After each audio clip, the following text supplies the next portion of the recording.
currently looking for a seed investment of $1 million, half of which will be spent to finance 10,000 desks under management, and rest for the OPEX, for the marketing and team hiring, etc.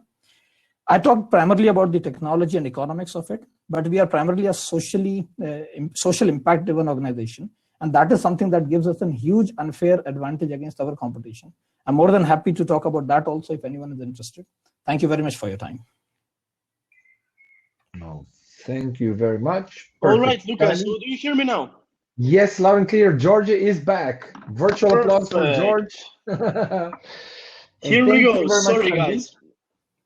We have some questions, or we have a lot of questions and comments. Georgia, but the floor is... All right, so let's see. Why does ESG Robo focus only on fashion industry? Is it also usable in other manufacturing industries? And yeah, that would be it. Does your device have specialized feature for fashion manufacturers? So fashion industry is one of the largest human costs that we live today. It's 40 million workers. 85% of them happen to be poor rural women. And this is the largest social cost, the human cost, as I say. So this is our primary focus. And this is one of the basic needs as you would have for the food. The traceability and transparency, both in food, is something which everyone is very much comfortable with today. But the same doesn't apply for clothing. So we want to solve one of the biggest human costs, and hence fashion is our primary target. The devices that we have built are specifically built for the economics of this particular industry.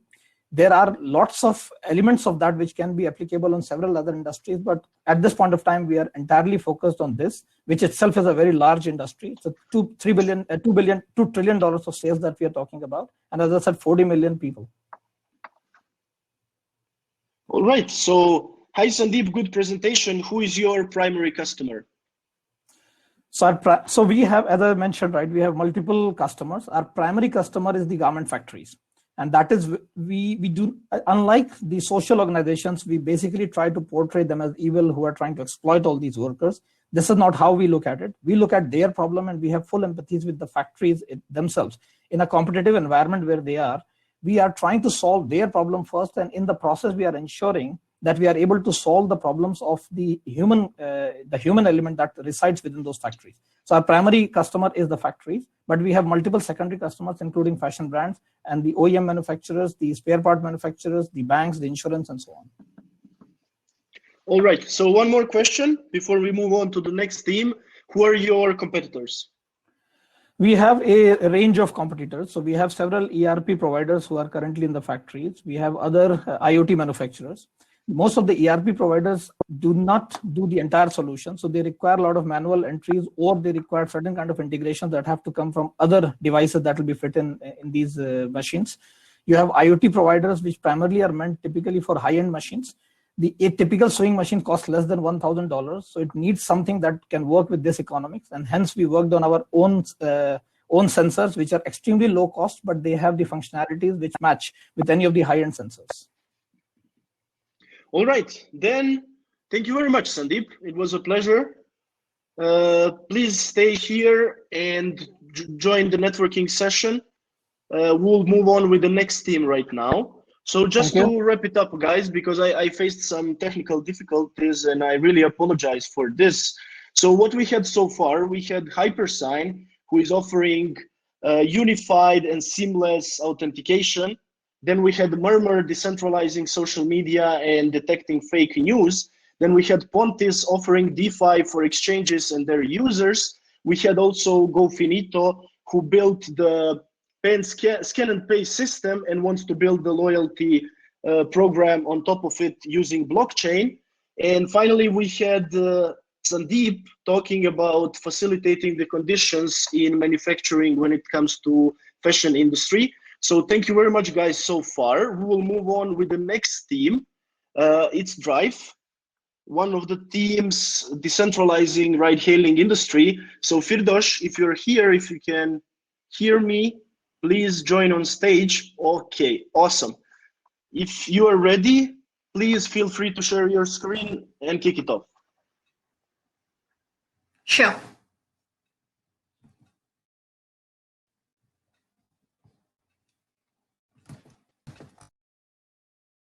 Hello everyone, my name is Firdosh. I'm co-founder of Drife, a decentralized ride-hailing platform. Need to imagine how taxi ride-hailing platform.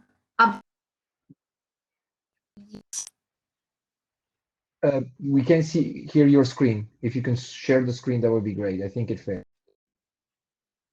I did that. 1 second.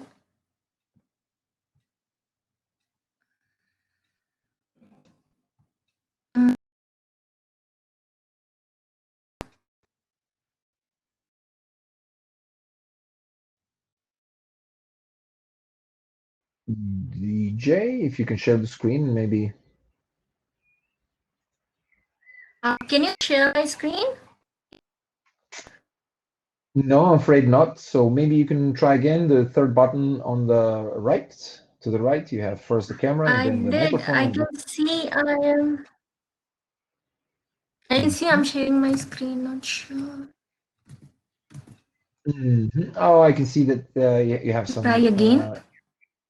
Okay, and Georgia is coming back. Let's see, maybe he can help us. Do you hear me, Luca? Loud and clear. Okay, all right. So Firdosh, what's the problem? I think she can't share the screen. Something is off. Maybe we can cue the next team and then Firdosh. Yes. So which browser? No, not yet.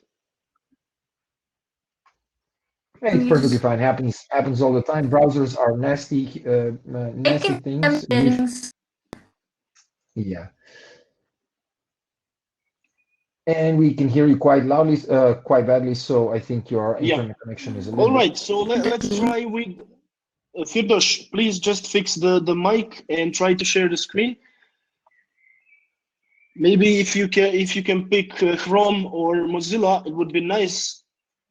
And we should move on with the. So there are two options. Either you try to refresh, and then once you refresh, if it I'll just better, try. Then yeah, because we can hear you. Then we also have, I think, your presentation. We can share it on the screen, and you tell us next when you want the next slide. Okay. Yep, that's also an option. Okay. If not, maybe, yeah, we can take it offline, and then we are queuing the next team, and then you're coming right after them. Okay? Okay, yes. So next team. So yeah, while we are waiting for Tarun and Firdosh, maybe Luca, we can just say what follows next.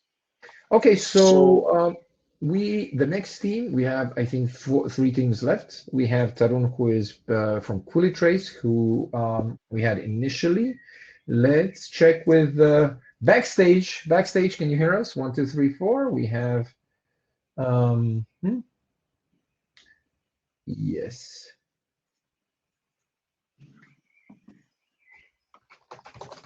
And Firdosh is back. Let's give her a chance. And Firdosh, 1, 2, 3, 4. Okay. Yes, thank you very much for all the suggestions from the audience. They're also quite good. So let's see. Straight from the moon.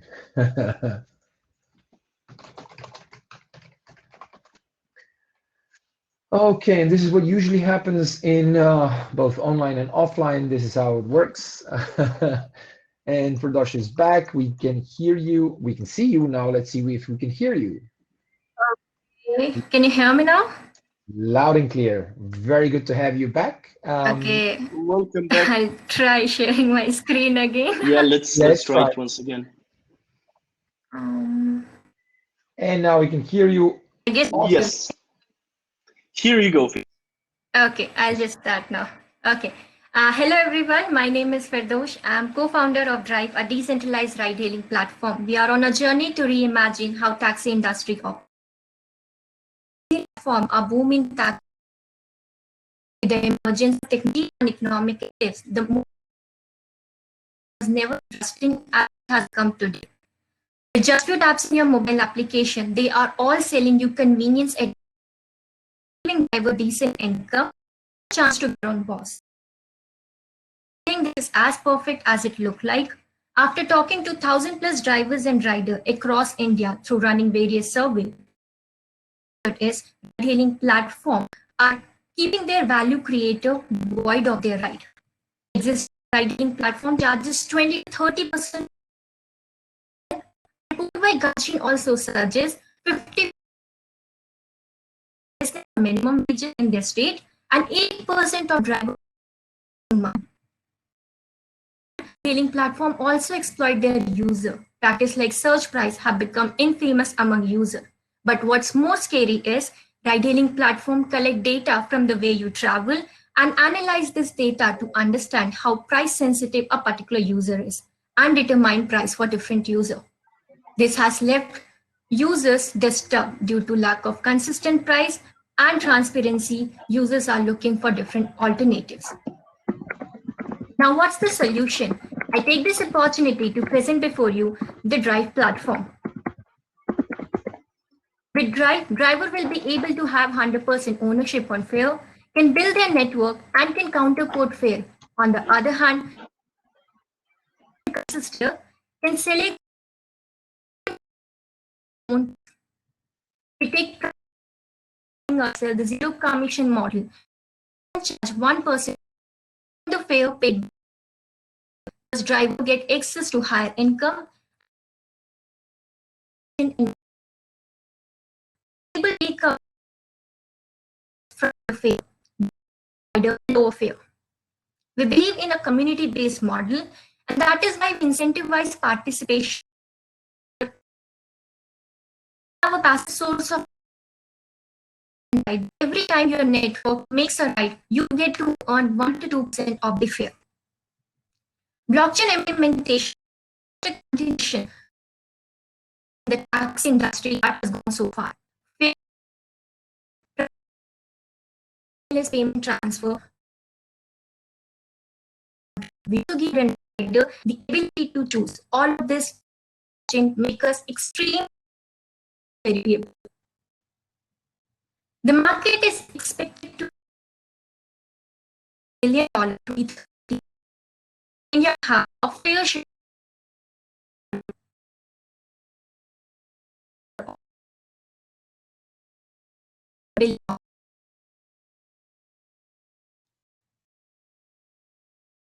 Keep all existing ride-hailing platform when it comes to the basic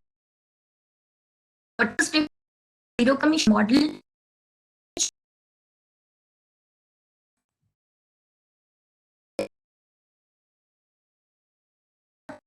Choose 3 different their convenience. Also have platform fee rider for getting access. Also the chance to earn from referral income. In the absence of any referral, become referrals and get to earn that 2% of referral income. Driver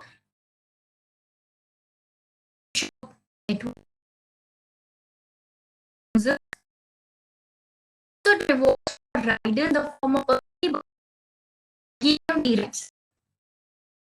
As already told, we are onboarding driver as of now. We plan to do in Q3 2020 for launching Bangalore, India. Q4 want to tap 4 more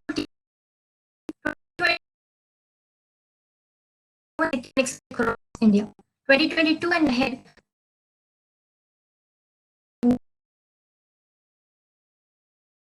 From Korea started with the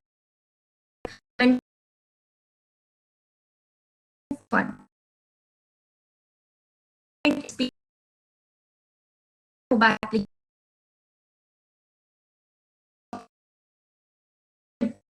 Drive assist.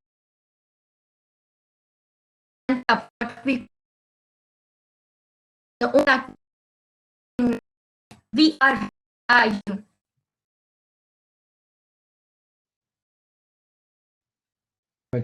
we recovered from that quite nicely. All right. Let's so I see that questions. some of the people had some technical difficulties, but I heard it and I saw it very well. So I don't know, Luca, if you had the same. Yeah, the beginning was a little bit flaky, but picked up later. Yeah, it was a bit delaying at the beginning, but then it was fine. All right, so let's go through the questions. We lost Firdos. Okay, and I approved her just a second ago. So we have questions, and while we're preparing for the questions, well, she comes back. Ooh, we have quite a lot of questions. Let's see. All right, so Firdaus is back. And at least trying to get back. So let's see the questions. Uber checks the drivers and their cars. Do you do the same? You need a big team for that. Is it called reputation system, which is very important so passengers are not a driver? Okay. All right, so I see one question. How are you onboarding drivers? If I'm not wrong. So what they're doing basically is they're already And in touch Firdaus is with. back. Can you hear us? 1, 2, 3, 4. Firdaus? Yeah, I can hear you guys. You're breaking up a little bit still. Shane, maybe you can try turning off the video and staying with the audio. That I think that would help. Okay, great. Sure. So we have a couple Is of it questions. better now? Yeah, way better. Sure. So Uber checks the drivers and their cars. Do you do the same? And second part of the question, you need a big team for that. It's called the reputation system, which is very important. So the passengers are not at the driver's mercy. What can you say for that? Okay, to start with, verifying our driver, we already have KYC partners and offline verification, which will be done, checking the cards and, verifying drivers, police records and everything. And then only we onboard a driver. We follow a stringent policy to onboard a driver, making sure they don't have any criminal background or they are really good with all the checks that we have. And we are outsourcing that KYC process to a company which we already have partnered with. Another question is like, what was your another question? Yeah. Reputation system. Yeah. So as we said, we are building the network and every driver can bring in new driver to our network who will be the primary source of telling us this is a verified driver and we know them for sure. And then we'll have what do we call it, the rating system where drivers and rider can rate themselves each other, and we have benchmark based on which we take away drivers if they have bad reputation.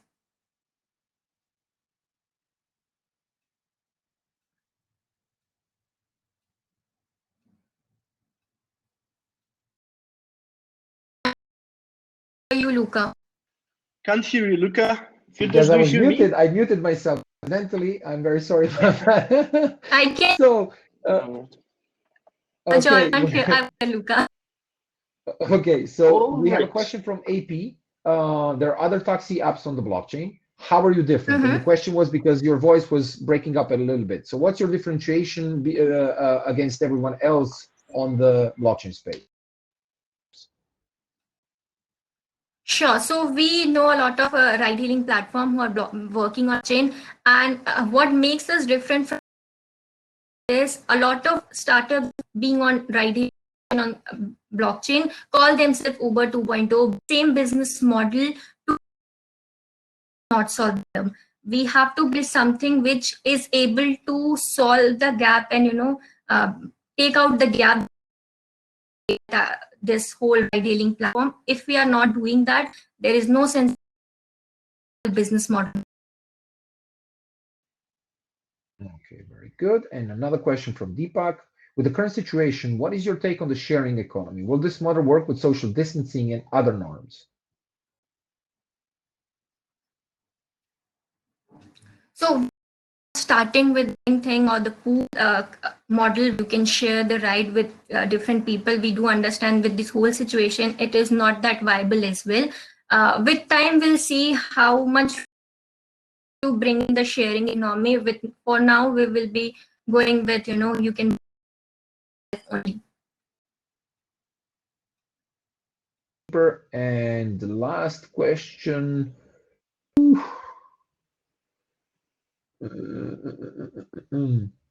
Okay, we have many, but we have a warm message from Success. I admire how cool she is despite all of these glitches, given that she's pitching to raise funds. Absolutely. We have a last question from Tishant. Lyft is doing a pilot for driverless cars. How do you plan to adapt to the landscape if it turns out to become driverless?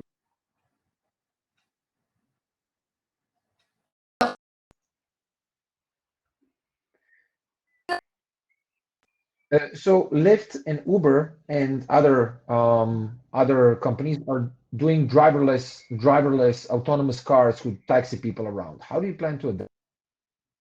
Yeah. So what suppose flight 20 as well. Point of autonomous car will take a lot of time to come into picture. This is a Uber autonomous car one in the flight. So it will take a lot of time if future with that as well. I think that's enough. Thank you very much, Firdosh. And we are at the last. Yep. We should be here with the last team. You hear me, Luca, right? I can hear you loud and clear. I can hear Tarun, which I'm really, really happy about. Can you say something, Tarun? You're going to need to come a little bit closer to the microphone, and you're going to need to share your screen again.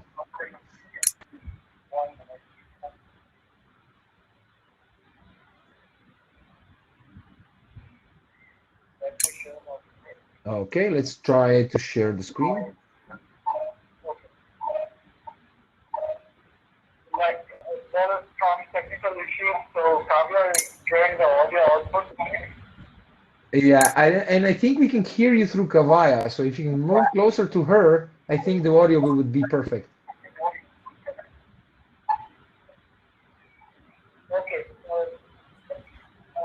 Okay, so if you can try to share the screen again, I think we can start.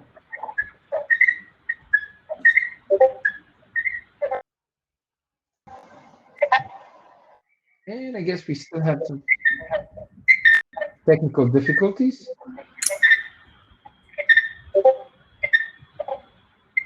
Okay, and while we are waiting for this resetup, okay, sorry about that. We're going to need a couple of more seconds, minutes.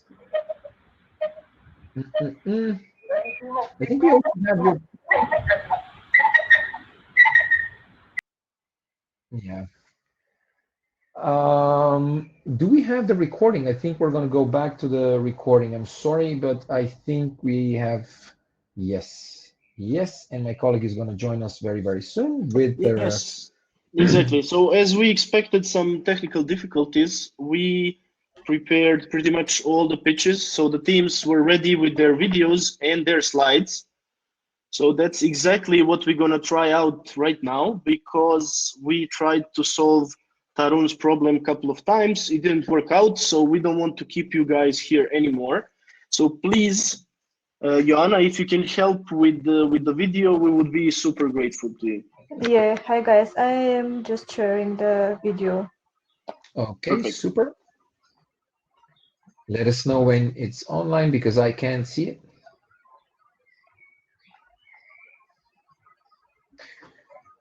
And I think I've seen so many presentations, online events, and participated in so many events in the last, let's say, 2 months, that I'm gonna stay off some events for a while. And I think we have it finally. Yep.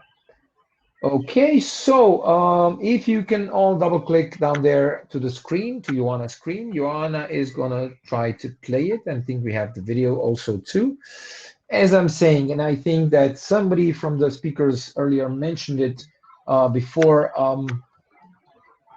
not all people did a live demo day in the last couple of months. I haven't seen that many truly live, massively organized events, and I think a lot of people are going to try that in the next couple of months. And I'm very, very, curious to see what are going to be the learnings from that. So, yes, one thing that I learned is that the internet is nowhere as reliable as you think it is going to be. And the second thing is that also the streaming solutions are never as reliable as you think they're going to be. and it has nothing to do with the screens. Joanna, if you can please double click, yeah, the video, that would be great.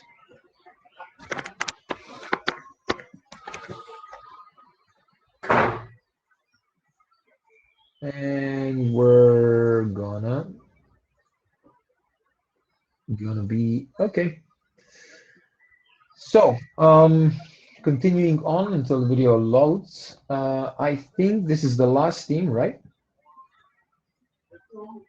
So Mohan is asking if we need to speak to any of the startups. How do we do that? So on your right side, you can see the people and you can check them if you know their name directly. Or in the networking session, we're going to have a separate part, and they're actually right now in the audience. So we have a lot of these things happening in parallel. So Mohan, if you meet any of the teams, just remember and shout out, and yeah, they're going to pick up. They're eager to hear what you think, what you're going to offer, how can they help, how can you help, and things like this. And I really appreciate all of your words of confidence. Thank you very much. Everybody's trying really hard. So, and I think we have the video from Quilltrace. Torun, you're going to be, if I can ask you to be here at in the chat to answer any question, we're going to play the video in a couple of seconds. So if we're ready.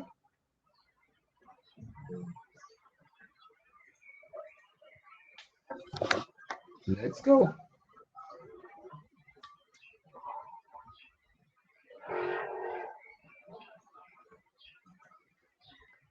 And I think we're done. So while we are waiting and while we're restarting, just make sure that the audio is to the maximum and that your microphone is on. And I think it's going to be good.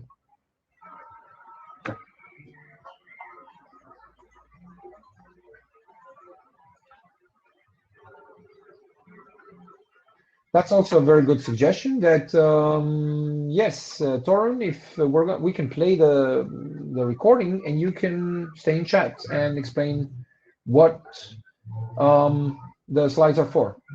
Okay.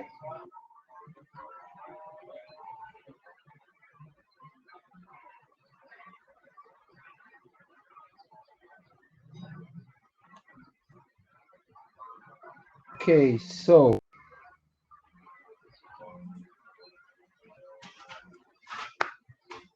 let's try again, and this is going to be our last try before we take a little break.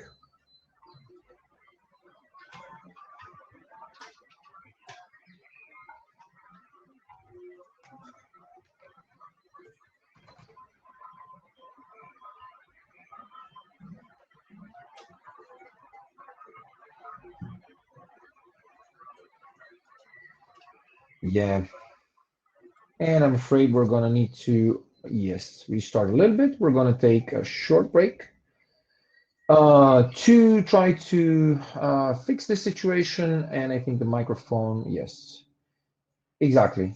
If you can refresh your page and retry again, that would be great. If not, we are going to continue with the regular program, and the regular program would be yes. Yeah, exactly, Lucas. So as we have tested this already, and it was like a clockwork, and now we're facing And some Taron issues. is back. Let's see if Taron is back. 1, 2, 3, 4. Yeah, Nope. and I can't hear you still. I'm really, really sorry. So what we can do for you is you can try to do the pitch in the chat.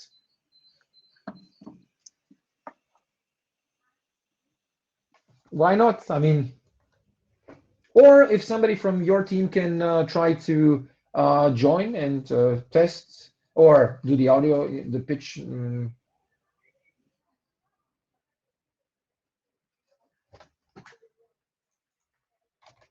Okay.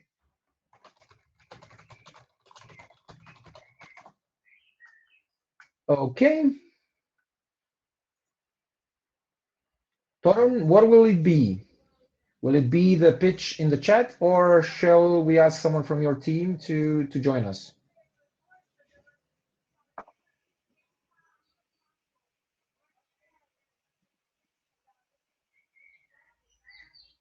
And we have an offer from Amit to call him, and then we bring him on stage, and then he becomes your voiceover. That's also a possibility.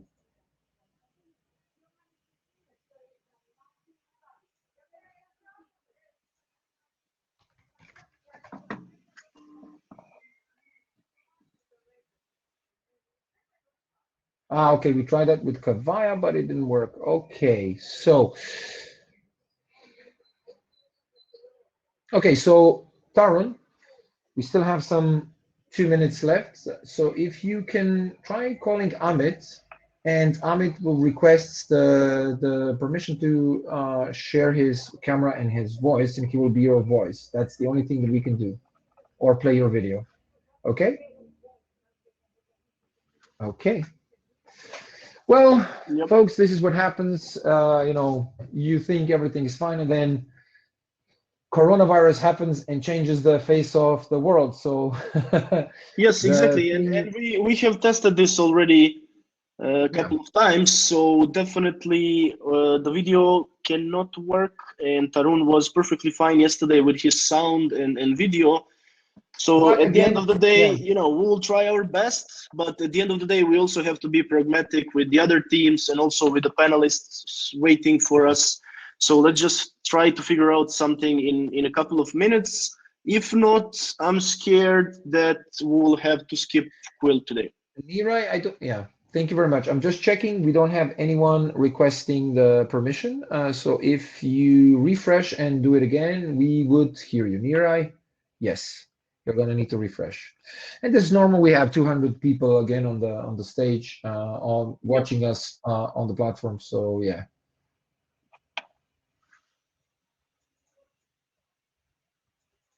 Exactly. All right. So we don't have a request yet.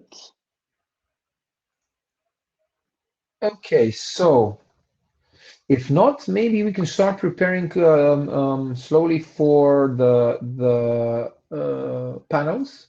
So we have 2 panels today. That's why I'm wearing a white shirt and a tie. And okay, we have Tarun back with a microphone on.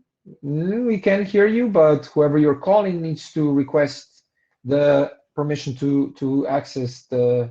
So here, top level corner. All right. So I have the final proposal. So please get in touch with Pritam.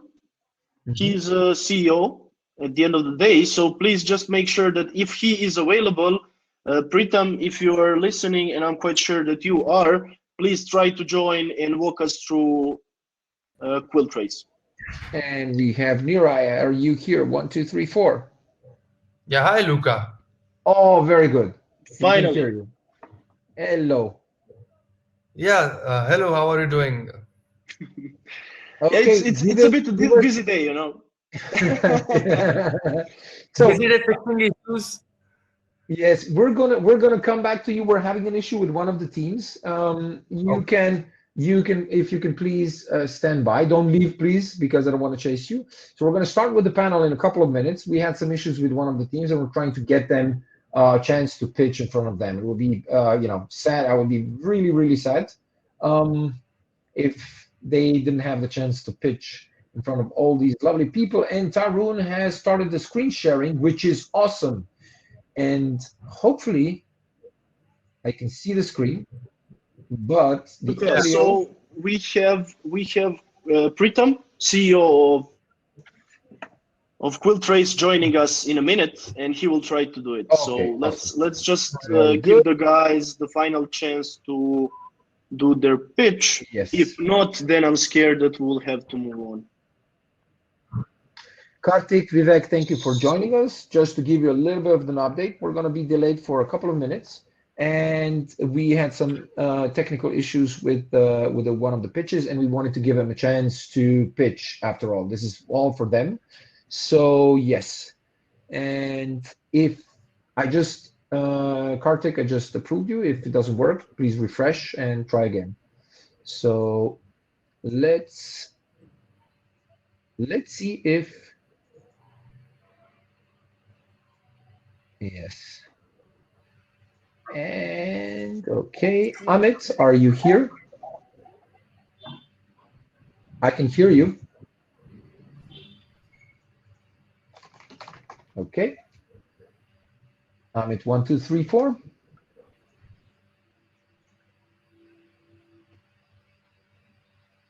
And we have Pritam joining us. And welcome, Pritam, and welcome, Vikram, and welcome, everyone. Karthik, thank you so much for joining us. Please be patient. We're going to start in a couple of minutes. The same goes for you, for Neeraj.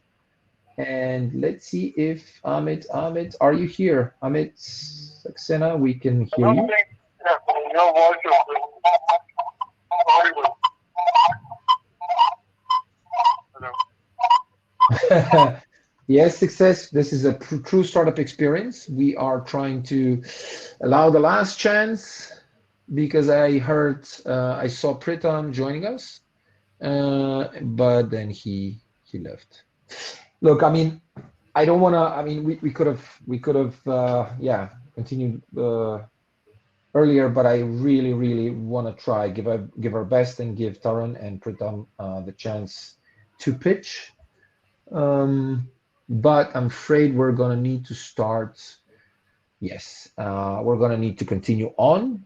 So yes, we will. And Pritam, Yeah. Can you hear me? Last moment. we can hear you loud and clear. Hi, Pritam. Okay. Okay, Yes. perfect. Okay. All So right. So if Pritam, you you can have share, 5 minutes, if you can share your screen, and the screen is already shared. I don't see it. Sure. Give me 1 minute. Okay. Karthik, Vivek, Niraj, thank you very much. Maybe if you can just turn off the cameras, don't leave, just click the turn off Sorry, the camera guys, for so the he delay. can have the stage. Yes, thank you very much. Sure.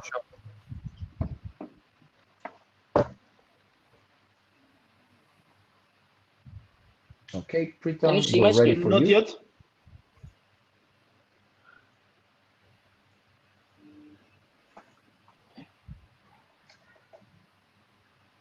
All right. So Pritam, we're gonna do the following. I see Tarun now sharing the screen. All right. So Pritam, please turn on your camera for a second, and just try to pitch us Quilltrace in five minutes.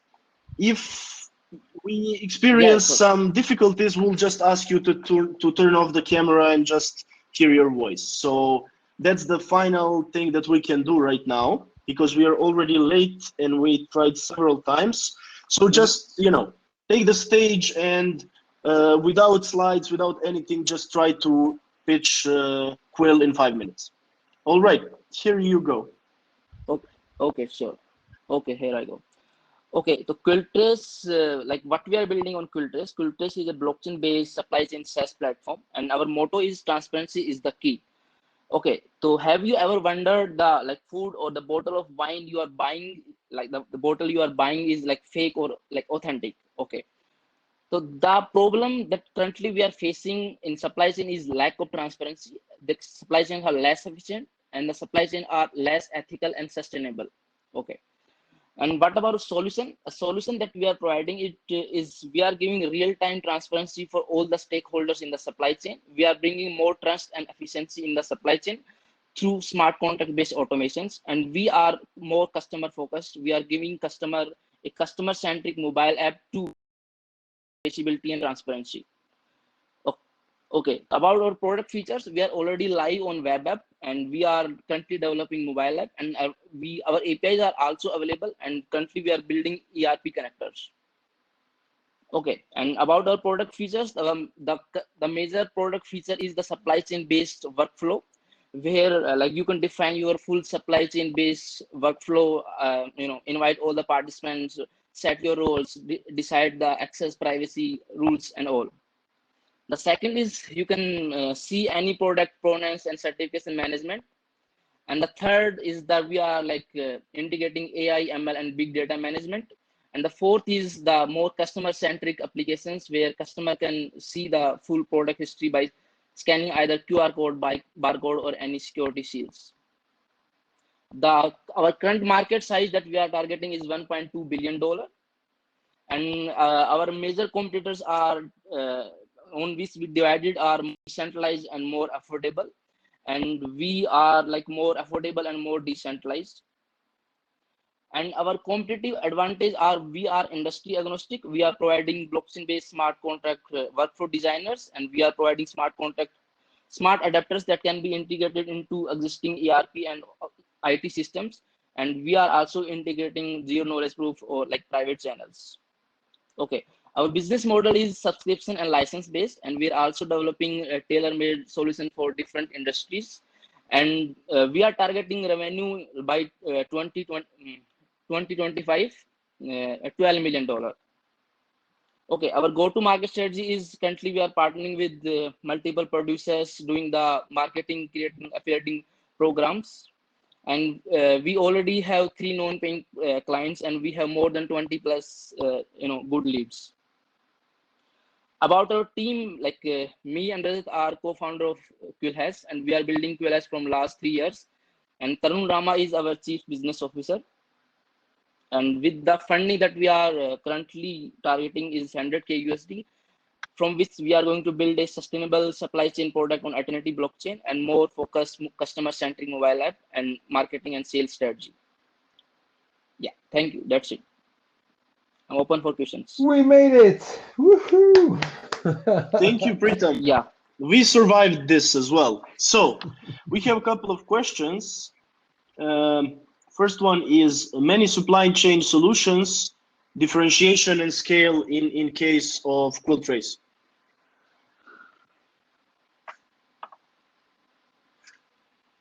Sorry, could you repeat? Yes, many supply chain solutions. What is your differentiation and how are you going to scale?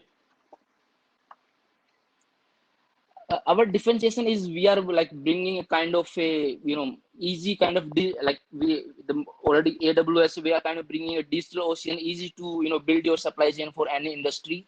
And we are bringing a workflow designer where like any parties can design their supply chain, even the small or the larger companies.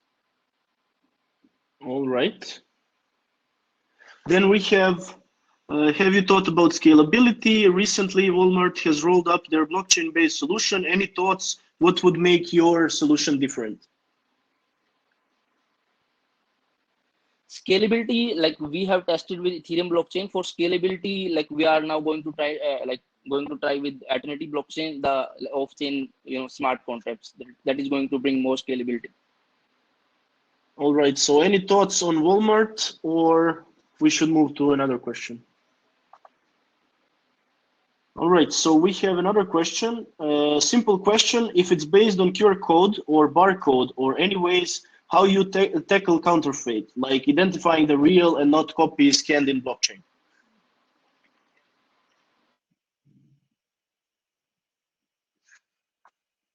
Is to build a non-clonable QR code that cannot be copied, that cannot be cloned. All right. So that would be it from Quill. So you literally took over the demo day, and congratulations for that. We survived. We heard your pitch. So I guess people are familiar with your solution right now. So thank you very much, Pritam. And thank you very much, everyone. So we are super happy to have the opportunity to work with all of you guys. You all made tremendous progress. And let's say also thank you to all the guys who are not present on stage today. For example, Abhishek from GoFinito, and I don't know who else is there, Nitin from Pontis, and also Mita, Sangram, and Amit from Murmur, and all the rest of the guys. So you were awesome. Thank you very much for your time. And we really believe that you made significant progress and that you are ready to go to the market, which is the most important thing for you, I believe.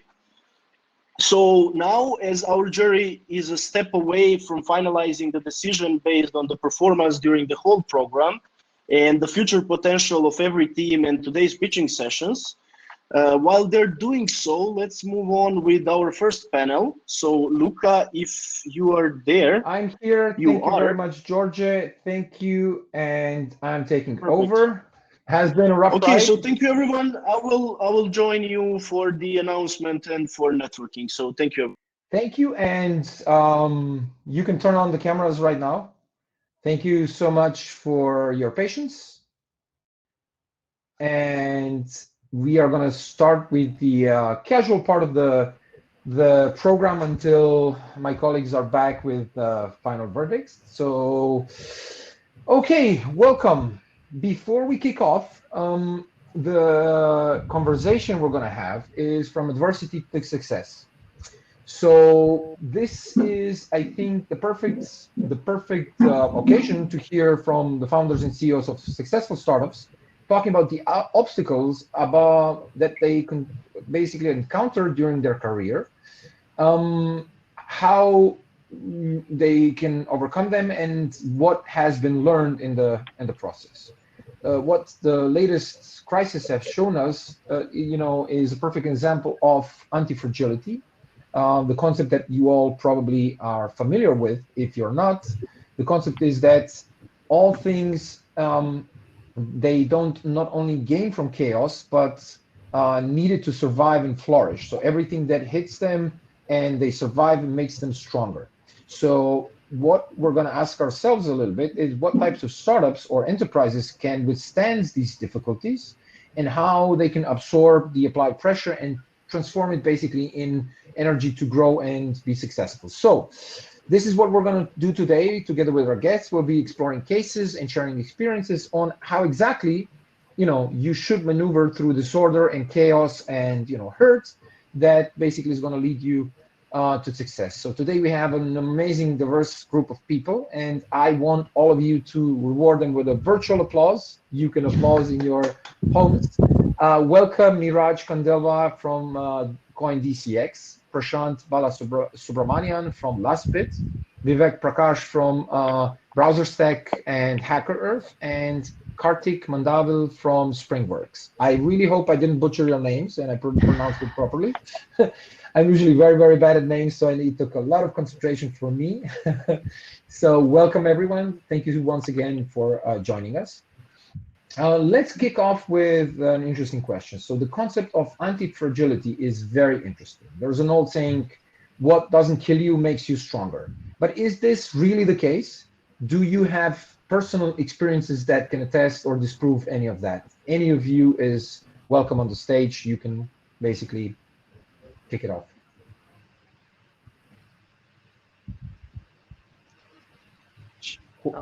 Yeah. Okay. Yeah. Please go ahead, Prashant. Sure. It's I wouldn't say it's anti-fragility, but it's just like one of the stories that we had while we were building our startup, and essentially so. If you look back at our story, we started back in 2018, and I mean, although the panel is called Adversity to Success, we're far from success, but I mean, we still work hard in trying to reach that stage. But one of the things right when we started off, I left my graduate program from Switzerland and moved to India to start building a Bitcoin-focused startup, and that was exactly around the time that India actually banned Bitcoin. So I mean, that was just an unfortunate sequence of events, and so we actually essentially had to start looking for ways to move out of India or find different markets to target.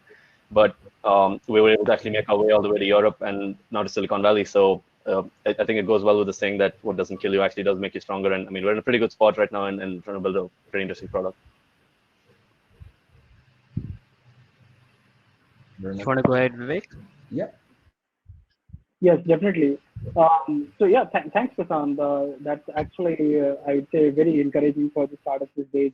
So just to give a very brief background, everyone, I'm Vivek Prakash. I'm co-founder of HackerEarth. Now I'm leading product at BrowserStack since April, since last month.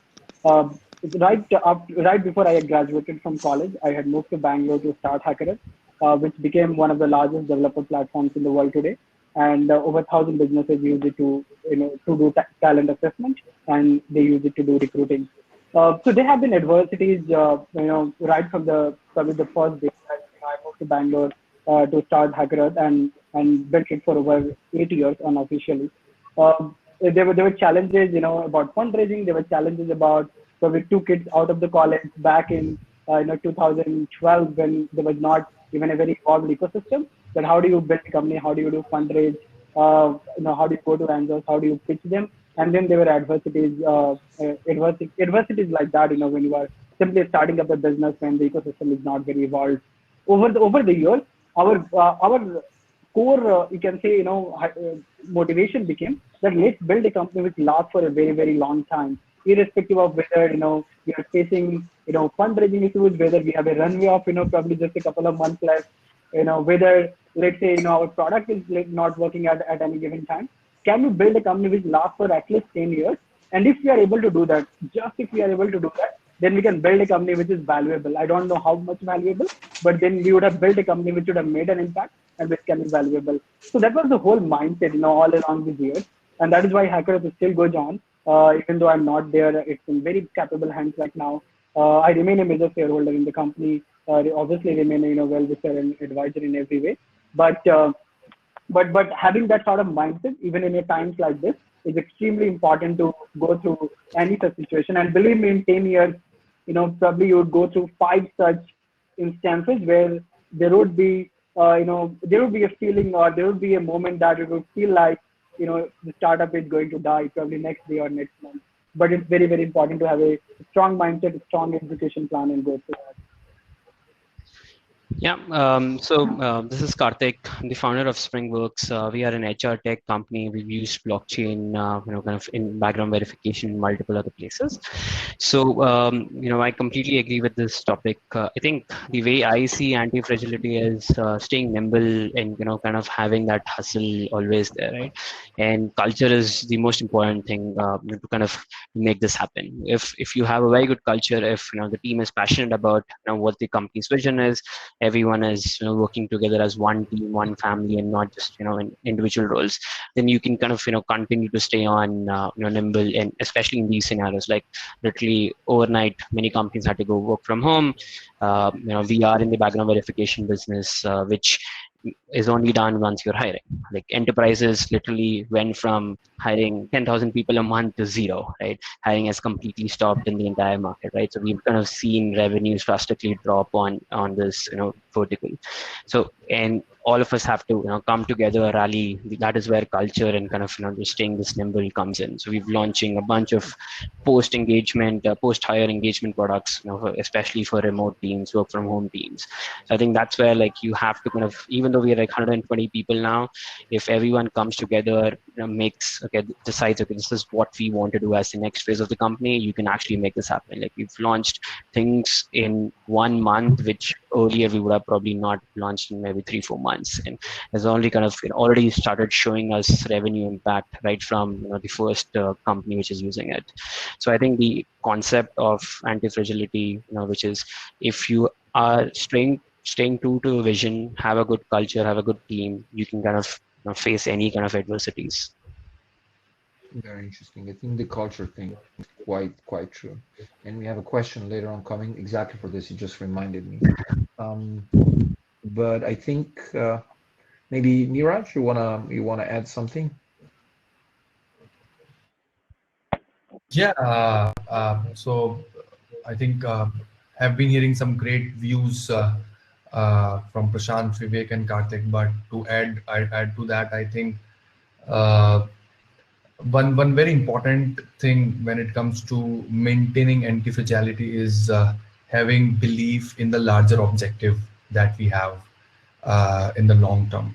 So to give you an example, when we started CoinDCX around 2 years ago, we started we launched 3 days after Reserve Bank of India put a banking ban for the crypto and digital assets. Right, but we had a belief that in the long term, blockchain and cryptocurrency industry is going to boom. Has some kind of value addition to do for the human lives at the end of the day, right? So with that in mind, we were able to convince the investors, we were able to convince users, we were able to overcome the difficult scenarios that we encountered. But it was all because we had belief in the long term objective that we were trying to achieve, that we have been trying to achieve so far. So I think that's very, very important to maintain anti-fragility. And of course, I mean, if we have that belief, it becomes kind of comparatively, it becomes easier to navigate through the tough times. Very much. So and oh, we have Jason joining us. Okay, Jason, welcome. So Jason is joining us. I guess you're joining us from Nairobi in Kenya, right? Nairobi, Kenya represented here. Okay, very, very cool. So glad to have you back. Let me loop you in a little bit. So the topic is anti-fragility, or whatever doesn't kill you, better start running. And the question that I want to have to you is, so we are going to be challenged, and we're going to have a lot of challenging times ahead. No matter what the situation is right now, we know for sure that danger awaits, and it's very easy to sink into despair and psychological distress, especially if you're a founder. No, don't do that. How do you stay sane as a founder? Like, how do you keep your cool? How do you wake up every morning and drive through the adversity and danger? I want to hear that from all of you, but let's start from you. Oh, that's really easy. I just think about what the alternative is, because right now I'm building my dream. And if you ask me where else I should be or what else I should be doing, the answer is absolutely nowhere else, doing nothing else. And so when I think about the hard times, I think about the alternative is having to go and get a job somewhere for somebody. And that doesn't sound like a very attractive alternative. So you're building what you're dreaming of, the thing that you've been dreaming for years, that you've been scheming, putting pieces together, that alone, that momentum, that excitement that you're actually pursuing something that you've built and that you've dreamt of. I think that's one of the biggest pieces, coming back to the anti-fragility conversation. And there's a few ways that I think we kind of support that. One is a strong team, right? We have a saying here. I'll give you lots of quotes and proverbs probably, but we have a saying here that says, if you want to go fast, go alone. If you want to go far, go together.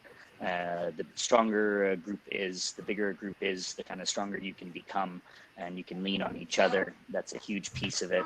There's also a massive element of trying to weaponize your values, I think. When times are tough, when deals are going wrong, you can kind of fall back on your values. And I used to think that maybe my values were such that I was too soft to go into business and to make it in the cutthroat business world, that this was a liability. And at some point, I think I realized that actually your values can be your comparative advantage. It's not just about the business that you choose to build, but how you choose to build the business and the way you build it. And I think that ends up building a much more durable business when you're actually additive to the entire ecosystem, when every stakeholder that's involved with you is benefiting from working with you. When you fall on a hard time, actually all the suppliers, all your clients are there to help pick you up. We had a client the other day, heard we had some cash flow problem because of COVID. And they decided to give us a year subscription up front for $50,000 to see us through. You build strong relationships and you can weather anything. Maybe that's the first point I'd like to make, I guess. Interesting. Anyone else wants to add a comment or two? By the way, sure. I'm Jason, the CEO of Utu, based here, the first Starfleet One. Hey, nice to meet you, man. That was a good answer. So I'll chip in here about the founder mentality, honestly. Like, this is actually a lot more relevant now that I've been working from home, and you essentially have these 12, 13-hour work days, and you still stuck in the same spot. So it's all the more important. But I think the most exciting thing is, at least for me personally, it's firstly like looking back on the last 2 years, like starting from absolutely zero to building a kick-ass team that you can actually work with every single day, and like going back to what Karthik said about having that same culture and vision in the company. Like, you guys want to still build this awesome thing. That's probably the most exciting thing, and especially like working on the Bitcoin space. It's and like since day one, like ever since I got into Bitcoin when I was a student, like the very fact that you can essentially make these like instant peer-to-peer transactions on a completely decentralized network, like it's as interesting as working. I mean, as interesting as it could have been working on the internet in the early days. So it's really, I mean, it's pretty exciting to be working on this kind of stuff, and that's pretty much what keeps us going.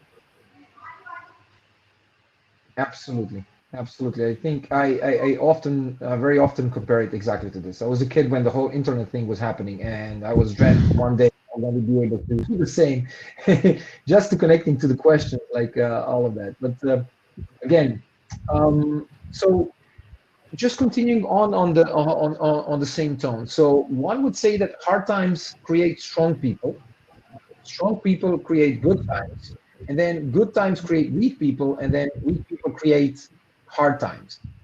And I have a constant argument with one of my friends, one of my best friends, that's, it might sound true, but that's not the case. And you need to look a little bit, more granular, because, world is now hyper connected, and good places and bad places, do you have any like parallels or maybe examples that prove or disprove something like this from the startup space specifically, in the blockchain space specifically?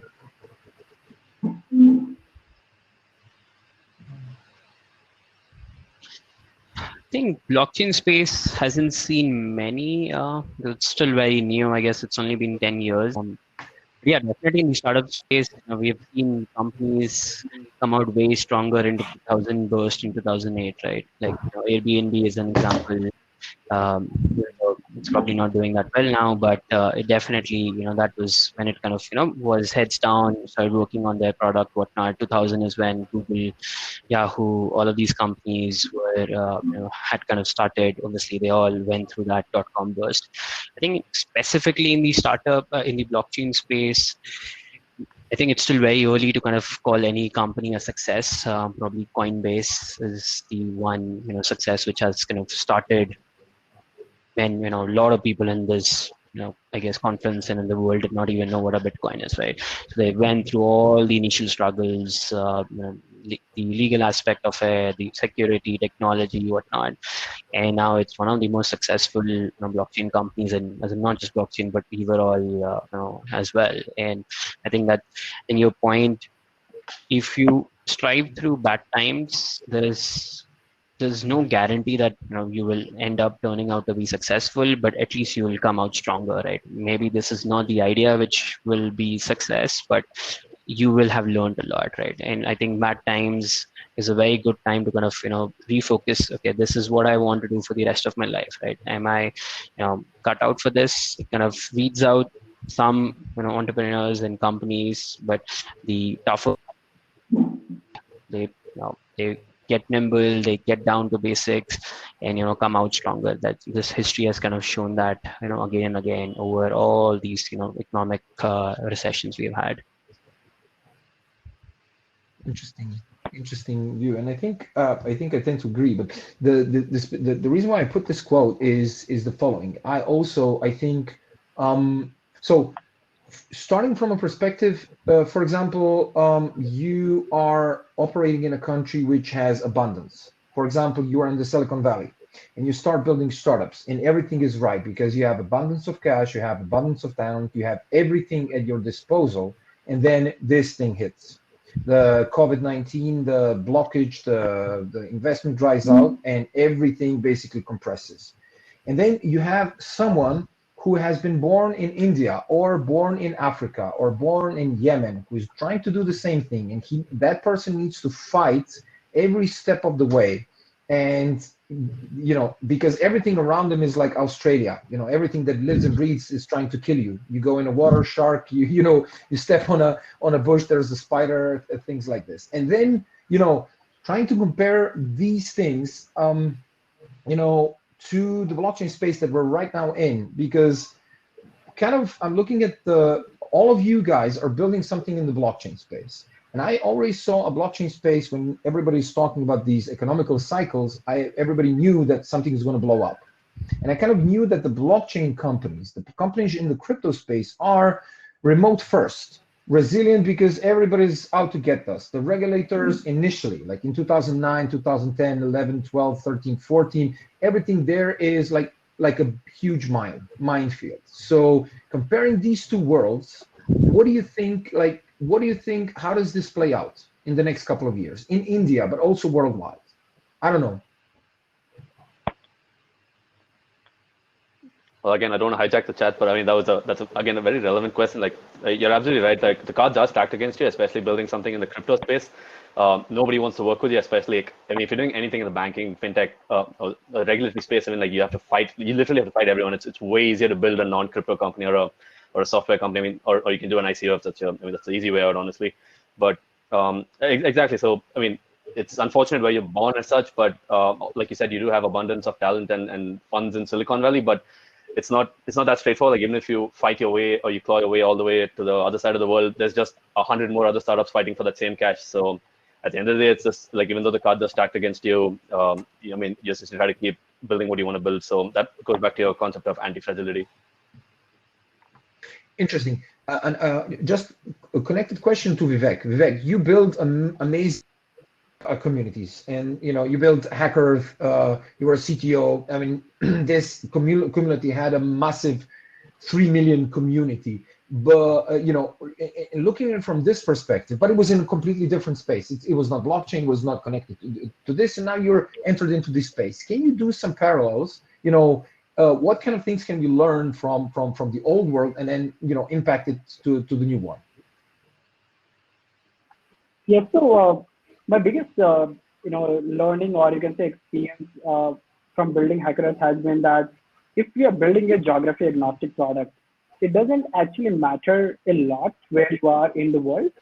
Yes, a few things have to basically satisfy the criteria. There has to be enough talent available so that you can build a team. There have to be enough funds available if you are planning to raise funds, or the ecosystem has to need to have enough depth that people understand the company that you're basically building, and they can invest in that category of the company. If given those two criteria, I would suggest, like if I have to probably go back and change, I would not change anything.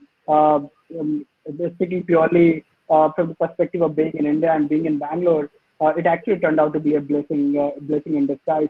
We were able to keep the engineering cost low, and at the same time, we were able to reach out to users all over the world. We were able to keep the operational costs low, and at the same time, we were able to sell all over the world. And that actually is something that we are seeing happening much faster in companies being built out of India, to be very honest, where companies are being built here to keep the cost low, but we are basically selling everywhere, and in some cases even setting up offices in Europe and US if we have market to geography. So today Hackers has close to actually over 4 million users now, and if we are able to build a product in any domain, obviously if it's a community product where there can be a very strong adoption within the first 50 to 100,000 users, if they really like it, if they really love it, if the NPS of let's say those first 50,000 users is really high, then it becomes much easier after that, irrespective of what category of company or what sort of community that we are building, and it basically applies to all the communities. Whether it's a community about crypto, whether it's a community about blockchain, whether it's community about sharing images, whether it's a community about like sharing posts about each other, or sharing or it's about developers where they're solving problems, they are engaging with each other, they're competing with each other like on Hackers.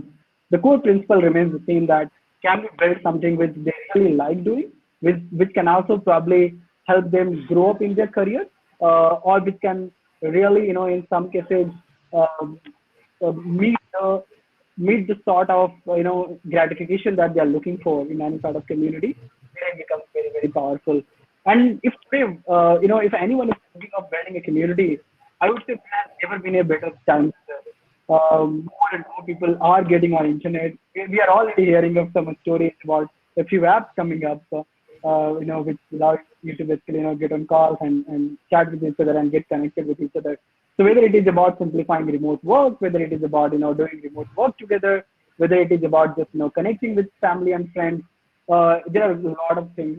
There are a lot of such communities as well as applications that are going to be built, and whoever builds it probably quickly and in a way which is liked by the users which are looking for it, they are the ones who will certainly have a lot of early adopters. And I would just say that there could never have been a better time than this. The best time is now. Thank you very much. So I think you touched a very important point, and I want to transform it into a question for all of you. Trying to answer shortly. So if you could choose, you're building a startup right now. If you could choose, and this is 2020, and what's going to happen, when things open up, 2020 and 2021 is going to be very, very let's say, challenging.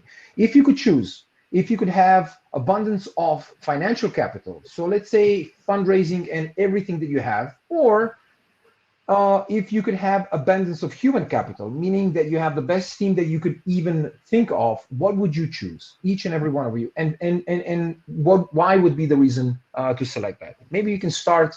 Maybe we can start from you, Jason. You're coming from Africa, or you're writing from Africa. I don't think Africa has a good financial situation, but I know that you have a very good people situation.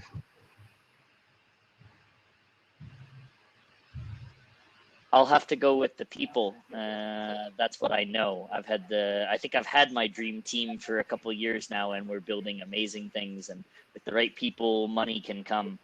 You can't buy passion though, and you have to find the people that have that passion. So yeah, I'll definitely go with the people over them.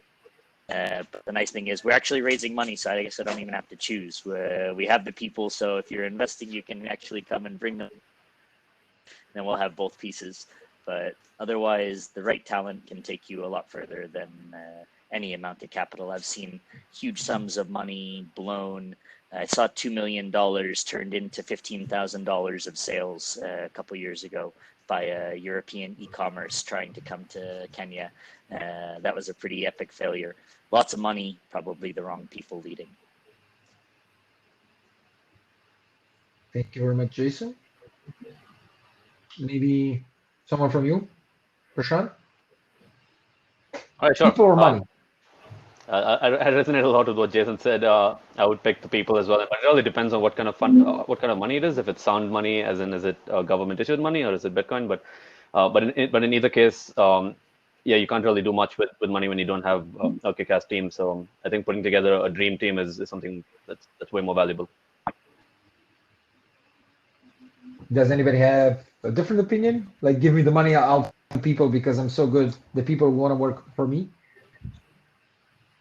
I don't think it's a very difficult choice, Luca, because we go after the capital, with the end goal of building a team most of the times, right? We pay to build some good teams, right? Have some very bright kind of people into the team, especially in the technology startups where human resources, these are not very capital intensive startups, right?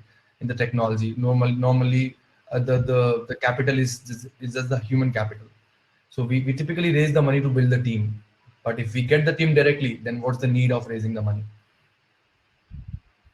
That's a very good point, and exactly the case. So this was a little bit of the trick question before I give the opportunity to the others. Right now, what we realized is that we're not going to have an HQ for at least a year. You're not going to need to have a physical building, and you're not going to need to spend tens of thousands of dollars monthly on a physical space somewhere downtown in order for you to attract the talent and things like this. So the capital requirements, so let's say that the appetite is getting lower and lower. Not everybody considers that, but if you are remote first, if you're fully distributed, decentralized, things become a little bit more clear. So, but let's hear it from the others. Karthik, you're nodding your head, so I'm guessing you're agreeing. 100% people any day, and there's no doubt about it. I love your face. Yeah, go ahead. No, I was saying if you have the right people, the right team, then I think everything else is just like a matter of coming together and solving it. Awesome. And I'm so happy because usually, I asked this question in one of the previous panels a couple of years back in my home country, and everybody was like, "Oh, give me money any day.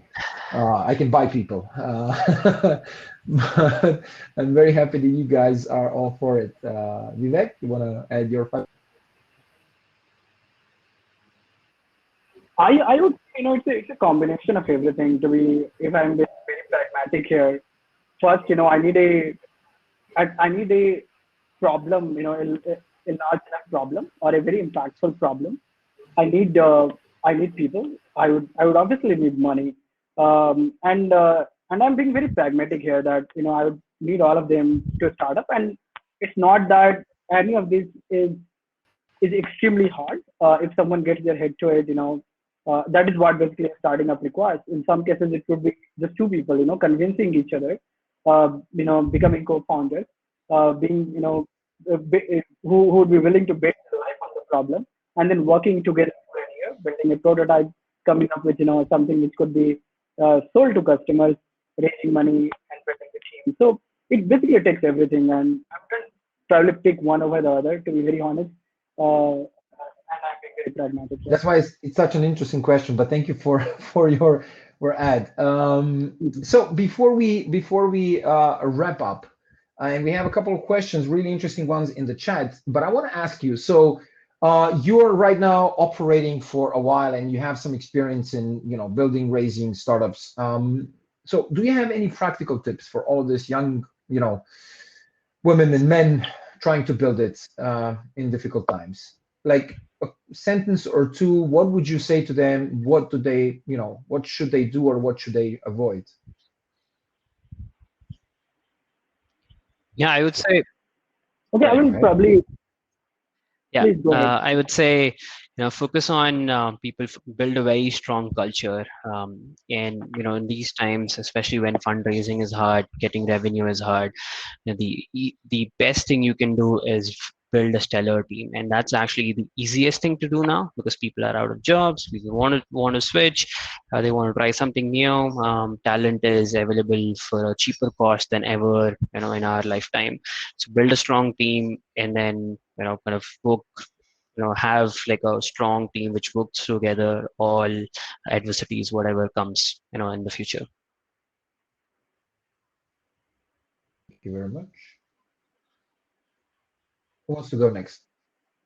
So I will go. Yeah, I will go next. So if the question is, primarily regarding, how do we do fundraising in a time like this, or how do I survive? My first advice would be that, try to keep your costs as low as possible, or at least, do not increase the cost, particularly in a situation like that, unless, you have enough cash in the bank and, you can really afford to operate with the scenario that the world is going to look like this for the next 12 months. And the world, in a lot of cases, will probably, in a lot of industries, it will actually change forever. There is a very famous saying that when fishermen don't go to the sea, they repair their nets. And that is what, you have to do. Do whatever it takes to, make the business efficient, to, make the product as good as possible, to speak to your customers, get on a call with, even if you have like 5 customers, 10 customers, 100, doesn't matter. Get on a call with all of them if you can. Try to understand what they are going through. Try to understand, whether they will be your customers in the next 6 months or not. They may be going through a very similar, situation, and that will give you a lot of idea that what you can expect from the business. Just do not look at metrics and numbers and charts and increase in revenue or decrease in revenue. Call your customers and speak to them. So the first is, being very, very frugal. Operate with the principle that this is the way it is going to be. Keep your costs as low as possible. Speak to your customers. Invest in your business to make it as efficient as possible. So that, probably with the same team, look at, can you increase the productivity? Even if you're just 2 people, 5 people, 10 people, doesn't matter. Can you do more, out of the same team that you have? And at the same time, keep reaching out to investors. If you are seeing any of your metrics, which is in a positive direction. So I have, obviously a few investors and advisors and mentors that I was speaking to. And right now, out of all the companies that exist, there are only about 20% companies which have been not affected by the entire COVID situation. So if you are one of those companies, even if you're just starting up, if you are not seeing a decline in any of your metrics, whether it is, revenue or engagement or any of those, even if it is just constant, reach out to your investors and tell them that, it has not gone down, and they would be happy to even know that. They would be happy to hear that. So reach out to a few investors, get on a call with them, make a very solid presentation. Obviously, closing any sort of fundraise completely online is much harder, has not usually happened before. Everybody has preferred to, meet in person, get to know each other, understand each other, and then invest. But even investors are coming on terms with that. they also have a business to run, and their business is to invest. If they don't invest, they are not going to look good to their partners, to be very honest. So everybody is adapting to it, and so be confident and just reach out to them. That would be my final advice. Right. Well, from Sure. go Oh, first. go ahead. Go ahead, Naresh. I don't know. Okay, cool. I'll go for it. So yeah, so I think Karthik and Vivek like perfectly covered the two other aspects, like building a really strong culture and staying as lean as possible. So like not repeating what they said, I'd say my like closing advice or what just based on our personal experience would be to not listen to the naysayers as such. So if you especially, I mean, if you're a funded startup, staying lean is important. But if you're starting from scratch, you can expect to be bullied a lot. I mean, nobody's gonna do things the way you want them to, and you expect a ton of rejections. Like if I look back at my email inbox, like there's like hours and hours of wasted time to just get a no. But at the end of the day, it still worked out. So I'd say like hustling and keeping at it, even when you get like hundreds of no's is quite an important mentality that you build. And like rejection can, I mean, there are ups and downs, of course, when you build a startup, but focusing on the ups is pretty important. Thank you very much. Yeah, maybe I'll jump in. A couple things. Like music changes, so does the dance, right? We're in a new situation. You need to change what you're doing. Or the plan you had is no longer probably the plan. I always love the Mike Tyson quote, everybody has a plan, then they get punched in the face, right? So this was a big punch in the face to everybody. So it's time for a new plan. So the goal is basically in a time of uncertainty to be less wrong tomorrow and to just stay alive every day, right? The day you quit is the day before you succeed. So stay alive, see what happens tomorrow, be a little bit less wrong, and just maybe it's not time to play defense, right? We're 2 months in, we're starting to understand the situation.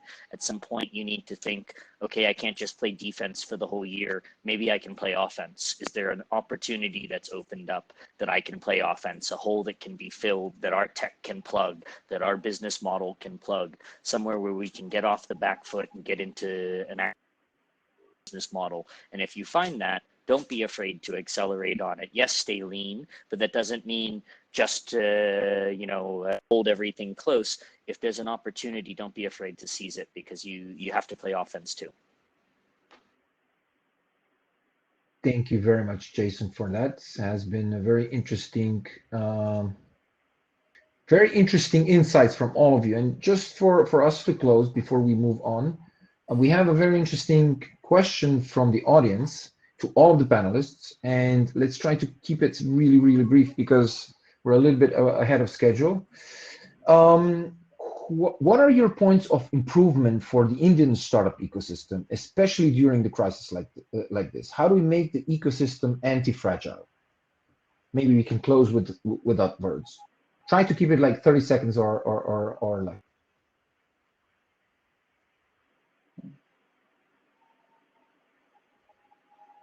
Anybody want to take this one? I'm definitely out for this one.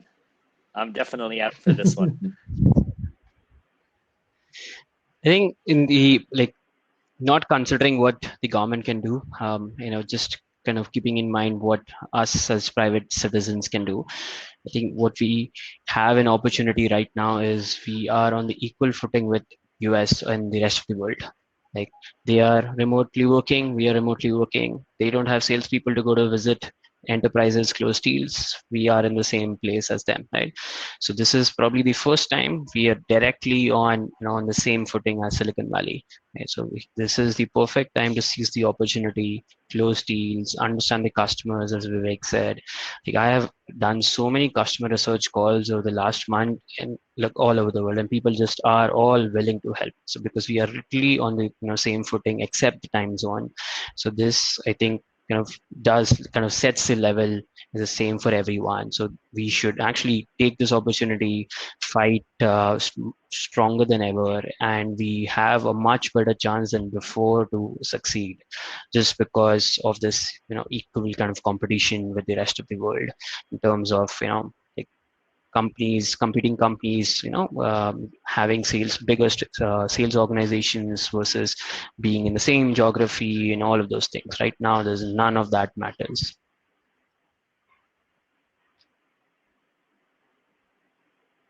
Okay.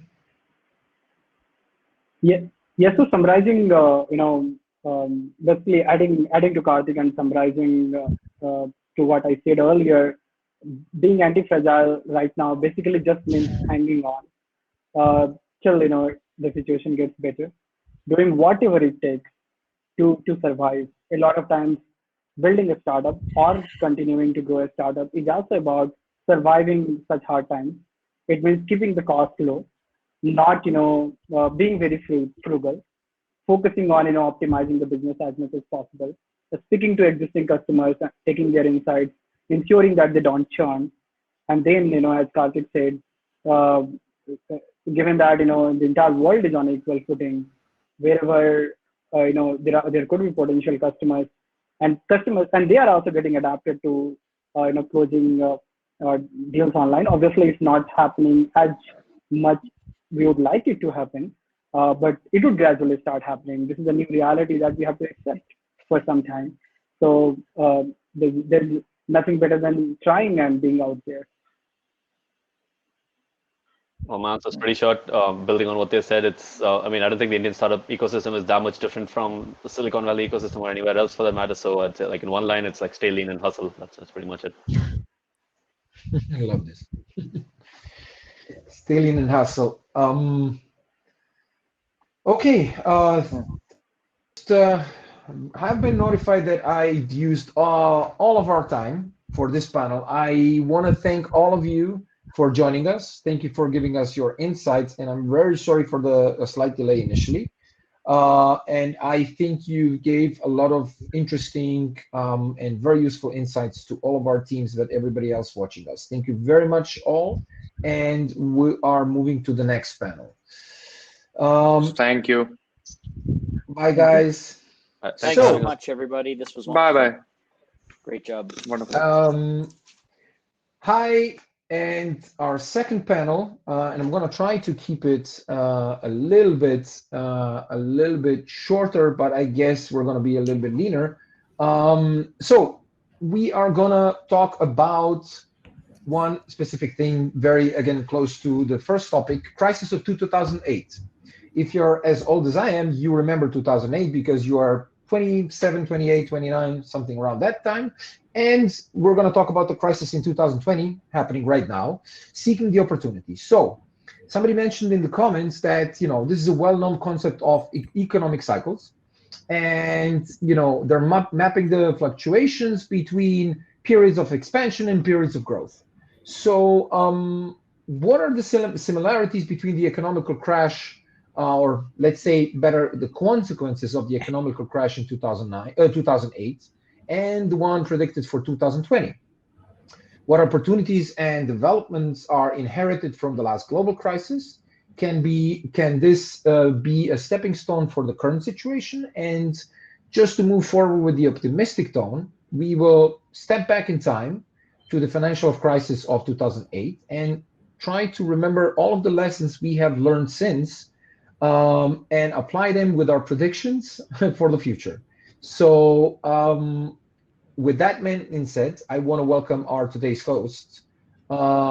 We have today with us Shriram V. Iyer, Vice President of App Engineering at Flipkart. Welcome. Rama Devi Lanka, Director of Emerging Technologies, the Government of Telangana. Welcome, Rama. And I saw that you just joined. Prashant Swaminathan, the founder of Tandem. Prashant, welcome. I saw you earlier. And Rajesh Dudu, the business head of security and blockchain of Tech Mahindra. I think Rajesh, I also saw you there for a second, but if not, we're gonna jump in and you're gonna join. So you heard the whole introduction. So let me allow you to frame the conversation for a second. Not only for the panelists, but also for all of us in the audience. So try to close your eyes and take a deep breath. And now take yourself back to 2009. This was 11 years ago. And think about how old are you back then and what is the situation around you. And try to remember how challenging those years were and the years following 2009. And what did you do personally to overcome these personally, but also professionally, to overcome these circumstances. And now try to jump back to 2020, and we're here. We have a warning because right now this situation gave us a chance to take a deep breath and brace for impact, imminent impact, which is coming. We don't know how big or how deep or how strong is it going to be, but we know it's happening. So what advices have been accumulated for the past 11, 12 years that can help businesses to make it just a little bit easier in the years to come? And sorry for the long intro, but it's absolutely necessary just for everyone's frame of mind to be in the same thing. So the question to all of you: can you remember how old were you in 2008 or 2009? Yeah. I'll start with myself. I was 28, and I was just in the middle of one of my startups, and I know that it hit me quite hard because the startup was starting to fail as the markets were starting to fail, and I was in a really rough situation. And I'll stay there, and I'll tell you a little bit later how it ended up. But maybe we can start with you, Sharam. You wanted to say something? Share your story.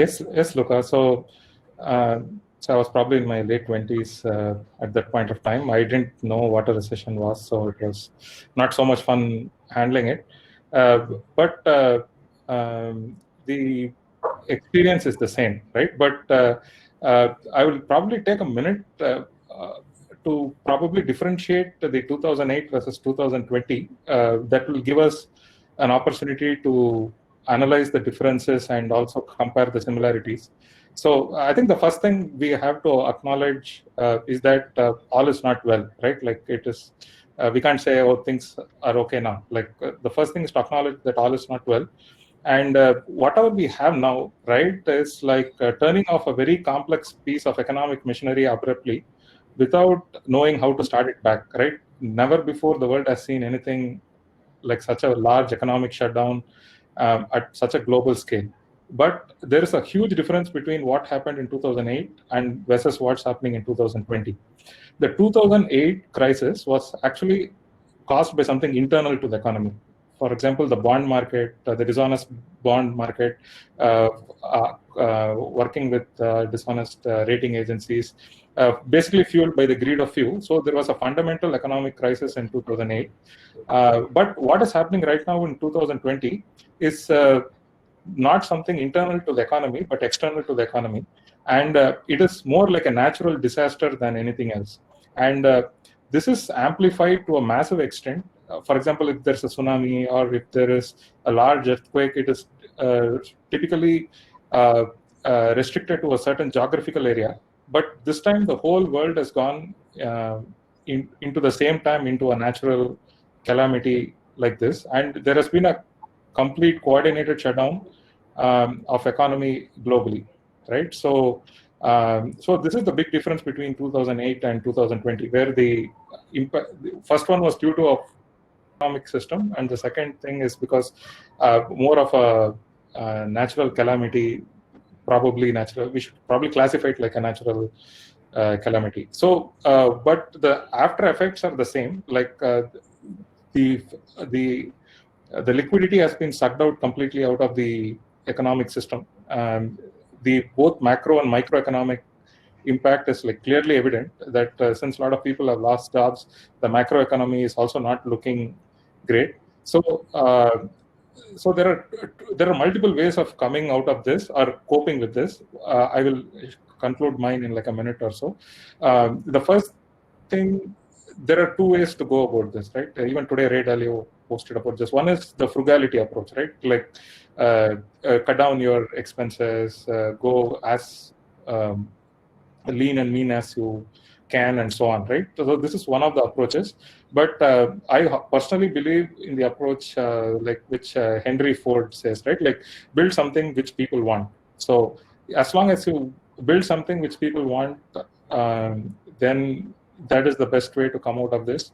And in a corner, humanity is pushed to, and human brain is actually pushed to great extent in such a way that I'm sure we are going to build something really, really awesome as we come out of this specific situation. So that is the same between 2008 and 2020. In crisis, build something great which people want, and that is the best way to come out of this crisis, rather than, like, of course you need to be frugal, you need to be careful with the cash that you have. Liquidity is not infinite, and right now it is very hard to get, but at the same time we just cannot take the eye off and not build great products. That's the best way to come out of it. Thanks, Luca. Thank you very much. Very insightful. I loved it. Rama, maybe from your perspective, and I think, 2008 in my brain was yesterday. Like, I remember every second of it, and I can see many parallels according to this. And yes, this is an external situation, but I cannot, not notice the similarities between it, not in the after effects, but in let's say the things that are going to happen after the effects. The financial crisis is one, the health crisis, they're all the same. They were caused by, one was caused by greed, another was caused by who knows what. But there is a strong parallel, I sense it. What is your, what were you doing back in 2008, and how did it feel? Let's start from this. And then what kind of conclusions can you take maybe from that? Well, Luca, in fact, in 2008, I just entered the stock market. That was my, so in a few months after that, total crash. And I was a novice, not even just entered. Imagine what, like one of my friend advised me, stay put, don't, because fortunately I was young, I didn't needed money, then. So I stay put. And that is the biggest lesson I learned, don't panic in times of, such crisis. That's a very valuable lesson that I learned. But one stark difference that I see, Luca, when you compare 2008 crisis with the current one, while, that was in the financial sector, limited to that particular sector, though it impacted other sectors too in a limited way. But when you look at this particular crisis, it impacts every aspects of a life, the way you live, you cannot go out, you're confined to your homes, the way you work, no more business meetings in restaurants, no more travel, you have to work from home, the way you interact with others, social distancing, physical distancing. So it changed every aspect of your life, which is unimaginable, which is one of its kind, I don't think there is a precedence to this kind of situation. And more importantly, while financial crisis also impacted other countries, but as you just now mentioned, it's one predominant thing is affecting the health of an individual. You don't know whether you are going to live or die, which is really scary. So that is one stark difference that I see. Though there are certain similarities in the sense, a lot of debates, economists are saying it could be the recovery could be a U shape or a V shape, and such things are still being debated. But we really do not know, how this actually pans out. So while the earlier 2008, they were able to compare with the Great Depression, during the 1930s, and they used to say, okay, this could be the kind of recovery. But this time, even economists are not able to forecast what kind of recovery it will be, So that is one stark difference I see. But in terms of parallels, I would say, the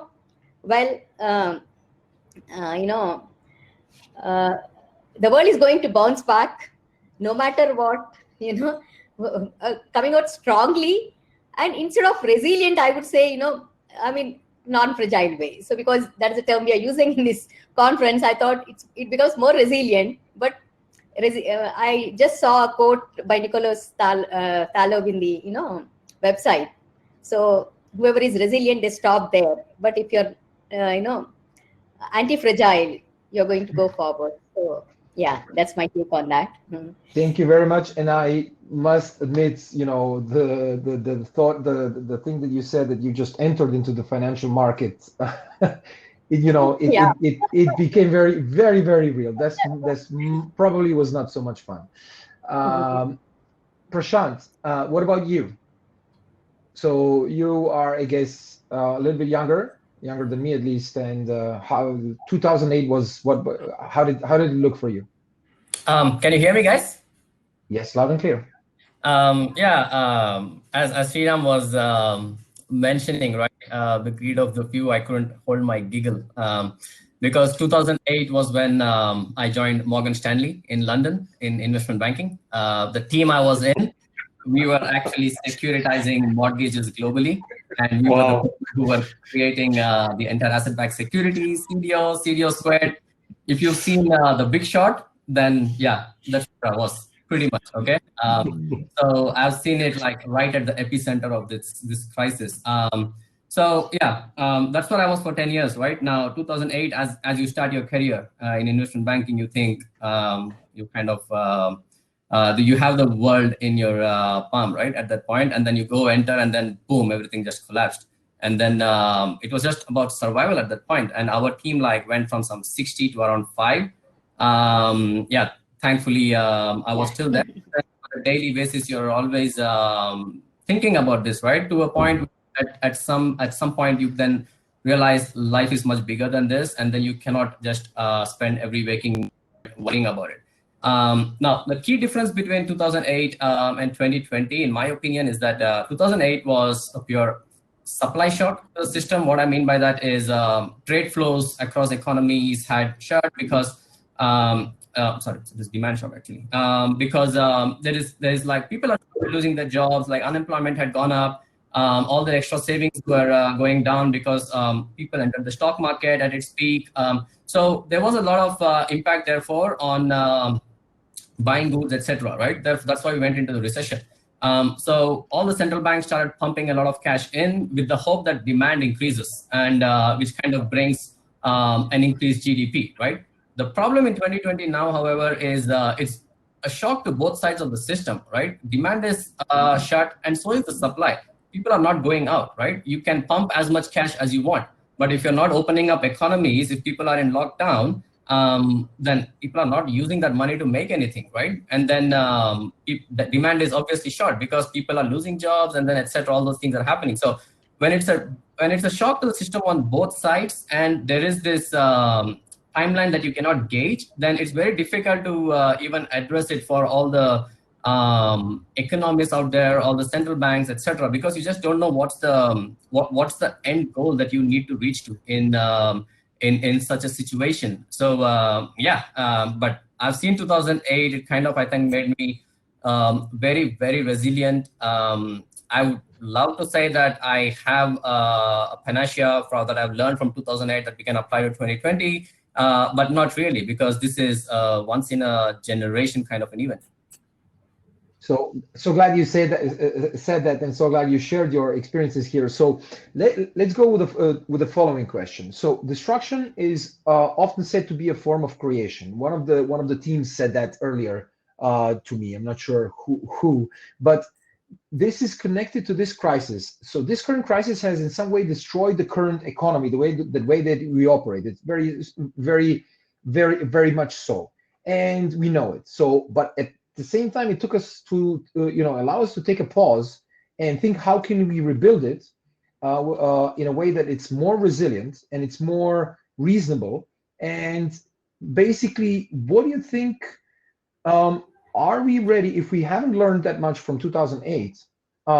Because I know we're using very similar financial derivatives as 2008. They're called differently and they're in different areas, but still. So is it reasonable to say that we learned from 2008 and we fixed the situation so we can't repeat at least the same situation again? And what do you think? Are we ready to fix 2020 in a similar way we haven't with 2008?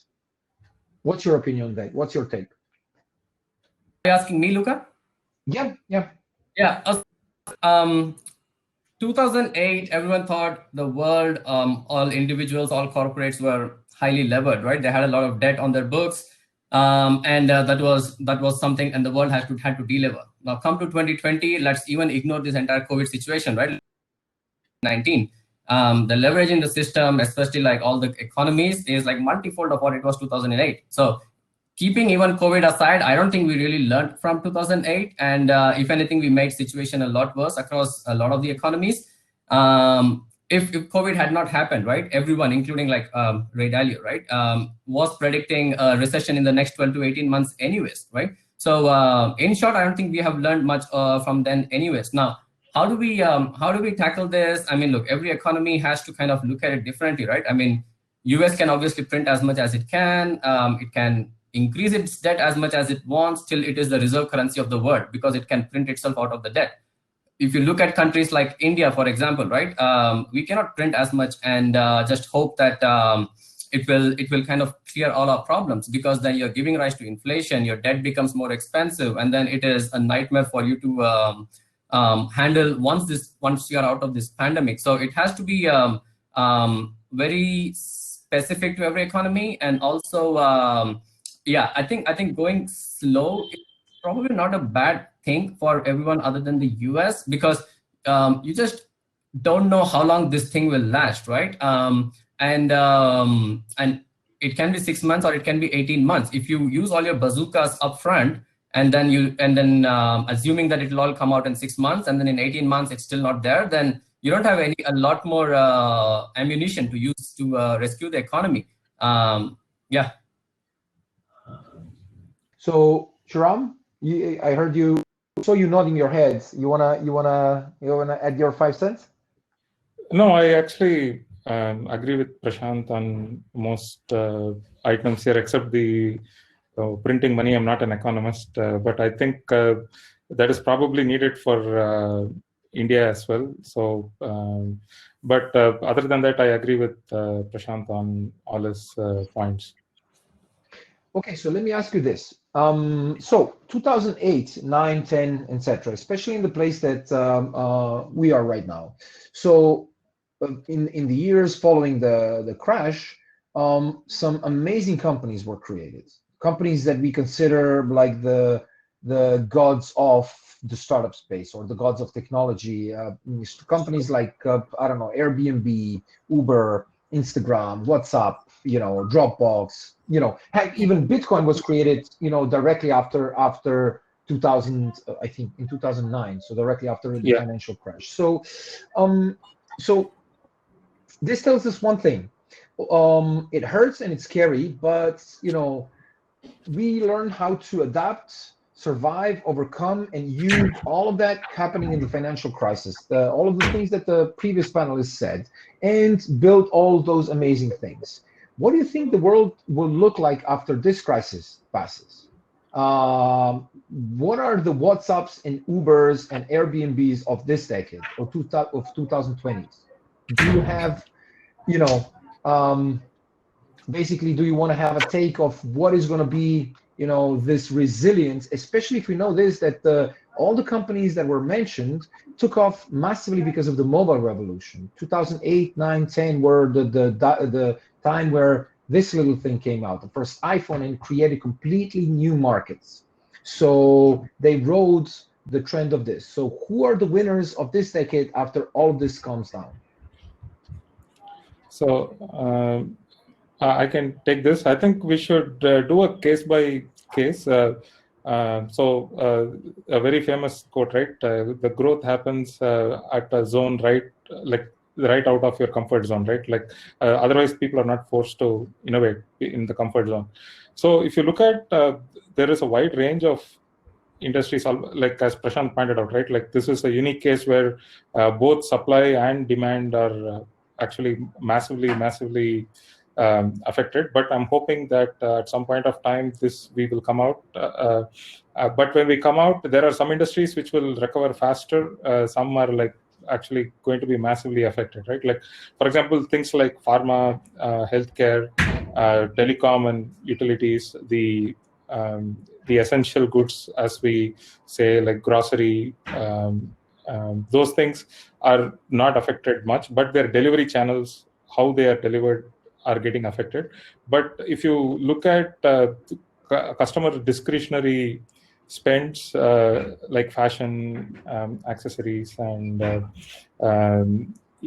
travel especially, these are the industries that are going to be massively affected. So new forms of these industries are actually forced to evolve or perish. like for example, movie halls, right? Like I don't know how many people will be comfortable sitting in a movie hall, even like 6-10 months down the line. So I think we should do an impact analysis on a sector by sector basis.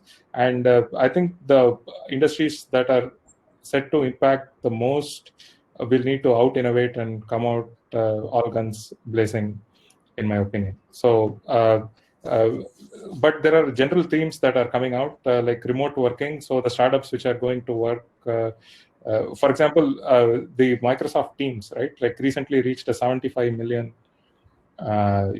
user base, right? Like Slack took like so many years to reach 12 million, and Slack is the classic example of exponential growth of users.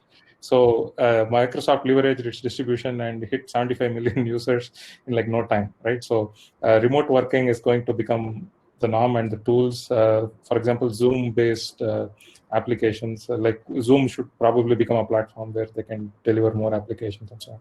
So apart from the remote working theme, travel probably will explore the VR themes and AR themes.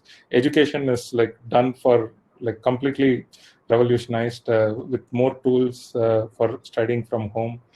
So as we say, right, like Bitcoin was a result of the 2008-2009 crisis. I think distributed learning and distributed work will be the massive theme once we come out of the COVID-19.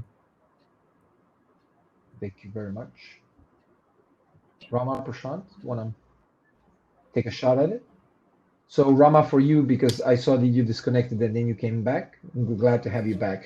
The question was more around, so 2008 and the years ahead created some amazing companies, and I think that it is because of the financial crisis, because it created a leaner versions of ourselves or of the startups, and companies like Airbnb, Uber, Instagram, Dapps, WhatsApp, Dropbox, all of those are created.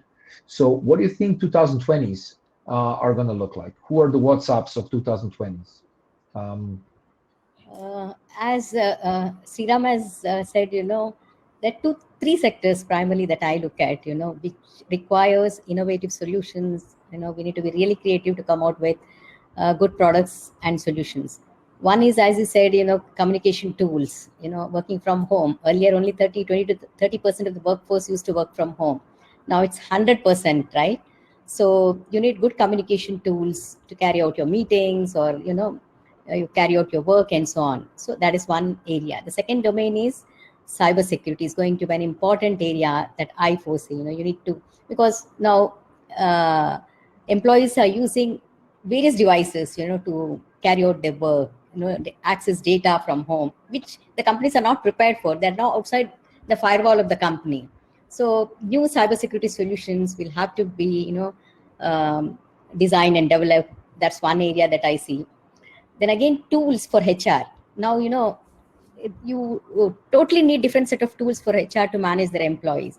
I'm not sure if HR is at all required. Of course, it will be required, but it's again, how do you, assess the performance of the employees, their billable, hours and so on. So those kind of tools would be required. And of course, the most important one, at least for the next 1 to 2 years, would be the health sector, especially in countries like India, where we don't have enough doctors. The doctor-patient ratio is quite low. So telemedicine is one area that's going to zoom, like anything. In fact, in India itself, we are in our own state of Telangana. I belong to Telangana, which is in India, and we already started telemedicine, teleconsultation for our people, because a lot of people now have doubts about, do I have this COVID? So they can't go out to doctors, right? So we are providing this telemedicine services, which kind of, ours is the first state to actually take that initiative. But now across the country, we are going to roll it out. That's what I came to know recently. A Bharat Stack, it's called, is going to be rolled out in the entire country to provide telemedicine services to the citizens. So these are the primary areas that I think, where innovative products and solutions will come out. Yeah. Thank you very much. Very interesting. Prashant? Hey, yeah, I pretty much agree with everything Sriram and Rama ma'am said. I also have a contrarian view to this to an extent. I think, look, there are sectors which will benefit, right? They were like remote working, communication tools, etc. were already on the up, right? Zoom forecasted itself to increase by I think 10 or 15% in the first this year, and they went from like 20 million to 200 million. They probably never thought in their dreams that would happen, right? But they're already on the up pretty much, right? Now, I always wonder how much we should anticipate the world to change over, because there is this event that will happen, which is the vaccine being found, right? Once the vaccine is found, there is this human tendency always to revert to the mean, right? What I mean by that is I will still want to travel. I will still want to go out to the restaurants and have food. I will still go out to have cinemas and theaters, right? Of course, I dread to think of a time where everything has to be VR, right? Because then I as will be a robot. So I think there will be a period of time for the next 18 months, probably till we discover the vaccine, where there will be certain sectors which will outperform the others, pretty much what the others have pointed out here. But I think there will also be like probably massive bubbles that will get created within these sectors, because everyone will be zooming into them thinking, oh, this is the new world order, right? We might just end up realizing that a lot of them are, most people just don't want to revert to the mean. So I think we need to be careful as well in addressing that fact. And so that's my alternate view. Okay, very, very interesting. I think at least I'd like to hear from all angles and all sides, and the opinion then gets a little bit more informed.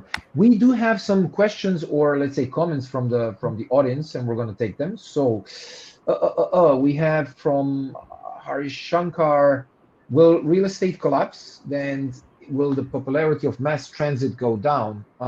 Anybody wants to take that question? I have a very strong opinion here, but I would like to hear yours. I should probably take real estate first.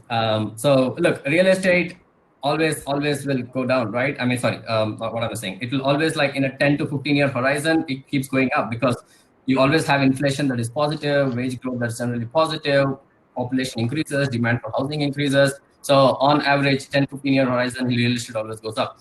You will definitely see some correction in the short term, 6 to 12 months, maybe 18 months. But then after that, I think it should all come back up again, because people still want places to live, and then people always take pride in owning properties. Now, there is a lot of oversupply in India, especially, I guess, in cities. So maybe around those specific pockets, you will see more drastic falls. And maybe construction will reduce in the next 12 to 18 months, but thereafter, I think it should be fairly smooth again. So what was the other one? One was real estate, right? Yes. Mass transportation. I would like to answer Hari's question. Well, Hari, in fact, we have developed a solution wherein, the facial recognition technology will identify a person, to identify whether a person is wearing a mask or not. Now, wearing mask is mandatory in our state. So we want to actually identify people who are not following that, role. So yes, facial recognition technology is being used for a new, to solve a new problem. So it's not going to go away, Hari. That's a good. Real estate as well. I think I should just add that I was primarily talking about residential. Commercial will, I think, take a bigger hit. But having said that, again, look, my belief here, again, it's anyone's guess, right? Post a vaccine is found, things will again start reverting to offline places where people want to go out, do stuff, right? And that should always give a lot of impetus to commercial. The 12 to 18 month disconnect will happen in both residential and commercial. But thereafter, they should all both increase up again. Now, the magnitude of this fall and then the rise may vary, but yeah, the general thing should take. Mass transit, I think initially it will take a hit. I think people will probably want to travel in their vehicles. Probably, I think it should be a plus for the automobile industry once the lockdown eases, right? Because more people will want to travel by themselves in cars as opposed to going in mass transport. It's just an obvious thing, mentality thing. But India as a country leads a lot of mass transport. I hope the government doesn't reduce its spending on infra such as mass transit, because we as a country need that in the long term. And it may get a bump in the short term, but then I think in the long term, it will definitely be needed much more than what we have today. I have a slightly I have a slightly contrarian view, especially on the travel and commercial, like public transport systems. So there is there is also a new generation, right? The Generation Z, which is being exposed to this kind of large pandemic at a very early stage.